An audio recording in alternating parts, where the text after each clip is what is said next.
उत्तर प्रदेश के बरेली जिले से एक ऐसे साइको किलर की कहानी सामने आई है जिसे सुनकर आप भी हैरत में पड़ जाएंगे। दरअसल यहाँ पुलिस ने कुलदीप नामक साइको किलर को 11 महिलाओं के कत्ल के आरोप में गिरफ्तार किया है। पुलिस ने जब साइको किलर को गिरफ्तार किया, वो विचित्र हाव भाव बनाते हुए नजर आया। गिरफ्तार हुए इस साइको किलर का नाम कुलदीप है। इस मामले में एसएसपी अनुराग ने प्रेस कॉन्फ्रेंस कर पूरी जानकारी दी। सीरियल किलर कुलदीप मानसिक रूप से विक्षिप्त है। वो एक शरीर में कई रूप लेकर घूम रहा है। सुनसान जगहों पर खास उम्र की महिलाओं से पहले काफी सलीके से बातचीत करता था, उसे शारीरिक संबंध बनाने की अपील करता था और इनकार करने पर उन्हीं के कपड़ों से उनकी जान ले लेता था। एक के बाद एक उसने 11 महिलाओं की जान ले ली।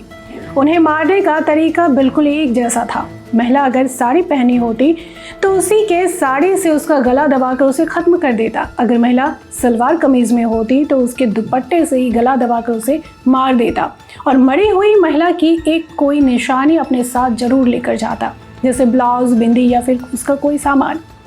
इस वीडियो को देखते हुए आपके मन में ये सवाल तो जरूर उठ रहे होंगे कि आखिर क्या वजह थी जिसकी वजह से कुलदीप ने महिलाओं का कत्ल करना शुरू किया।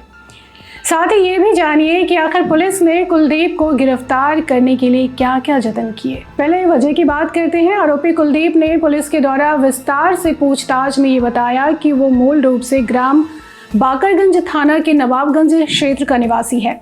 उसकी 2 सगी बहनें हैं। सगी माँ की मृत्यु हो चुकी है। उसके पिता बाबूराम ने उसकी माँ के जीवित रहते समय ही एक अन्य महिला से विवाह कर लिया था। आरोपी का पिता बाबूराम अक्सर अपनी पहली पत्नी के साथ उसकी दूसरी पत्नी के कहने पर मारपीट करता। इन सब कारणों से आरोपी के मन में उसकी सौतेली माँ के प्रति द्वेष का भाव रहता था। इसलिए वो अपनी सौतेली माँ की उम्र की 45 से 50 साल की महिलाओं को अपना शिकार बनाने लगा। आरोपी ने पुलिस को ये भी बताया कि उसकी शादी साल 2014 में हुई थी। वो अपनी पत्नी के साथ भी सामान्य व्यवहार नहीं कर पा रहा था। इस कारण विरोध करने पर वो पत्नी के साथ मारपीट भी करता था। इस हिंसक प्रवृत्ति के कारण परेशान होकर कुछ साल पहले ही उसकी पत्नी भी उसे छोड़कर चली गई। इन्हीं कारणों से कुंठित होकर भांग, सुल्फा, शराब जैसे नशीले पदार्थों का सेवन करने लगा और अपने घर बाकरगंज से निकलकर आसपास के जंगल, गांव भटकने लगा। पुलिस के अनुसार आरोपी द्वारा पूरी घटनाएं उसके दिमाग में महिलाओं के प्रति मौजूद कुंठा, द्वेष और बदले की भावना का ही नतीजा है।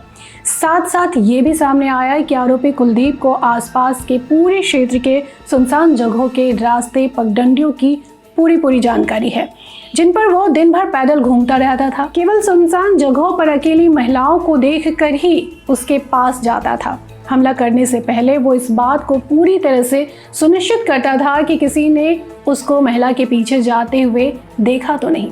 अगर किसी महिला का पीछा करते समय रास्ते में कोई बच्चा, पुरुष या अन्य महिला उसको मिल जाती थी तो वो उस दिन उस घटना को अंजाम नहीं देता था। सभी घटनाएं गन्ने के खेत में किए जाने के कारण उसने पूछताछ में बताया कि यहाँ उसे देख पाना बहुत ही मुश्किल था।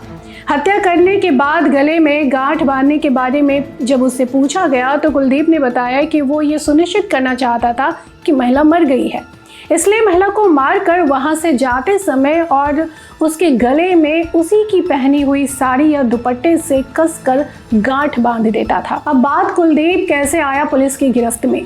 दरअसल बरेली पुलिस को हत्यारे तक पहुंचने में 12 महीने से भी अधिक समय लगा। शाही और शीर्षगढ़ थाना क्षेत्र में 14 माह में एक के बाद एक 11 महिलाओं की हत्या का खुलासा पुलिस के लिए सिरदर्द बन गया था। एक सनकी अपराधी पुलिस तंत्र को लगातार छकाता रहा और वारदात दर वारदात करता गया। तब जाकर एसएसपी बरेली अनुराग आर्या ने इस साइको किलर को गिरफ्तार करने के लिए 22 टीमों का गठन किया। 25 किलोमीटर के एरिया में इस ऑपरेशन को चलाते हुए इस अभियान के लिए 600 से अधिक नए कैमरे और नए लगभग 1500 सीसीटीवी कैमरे का इस्तेमाल किया गया। 1.5 लाख से अधिक मोबाइल का डाटा निकालकर सर्वेलेंस पर रखा गया। उस तक पहुंचने के लिए पुलिस ने तकनीक का भरपूर सहारा लिया पर सफलता नहीं मिली। दरअसल वो मोबाइल फोन इस्तेमाल नहीं करता था। अंततः मुखबिर तंत्र काम आया। बरेली पुलिस के हाथ आरोपी तक पहुंचे और साइको किलर को गिरफ्तार करने में सफलता हासिल की। कातिल बेनकाब हुआ और वारदातें भी कबूली। इस वीडियो से एक बात तो स्थापित हो रही है कि एक इंसान के भीतर कई रूप हो सकते हैं जिसे हम समझ नहीं सकते। बस उसके बाहरी आवरण से समझते हैं कि वो हमारे साथ अच्छा व्यवहार कर रहा है, तो इंसान अच्छा है और उसके साथ चल देते हैं। अंत में उसके ही द्वारा ख़त्म कर दिए जाते हैं। दूसरी ओर काफ़ी महत्वपूर्ण बात यह है कि बच्चों पर खास ध्यान देने की ज़रूरत है। उनका खराब बचपन उन्हें काफ़ी हिंसक बना सकता है। आपको हमारा ये वीडियो कैसा लगा और इस पर आपकी क्या राय है, हमें कमेंट बॉक्स में ज़रूर बताइएगा।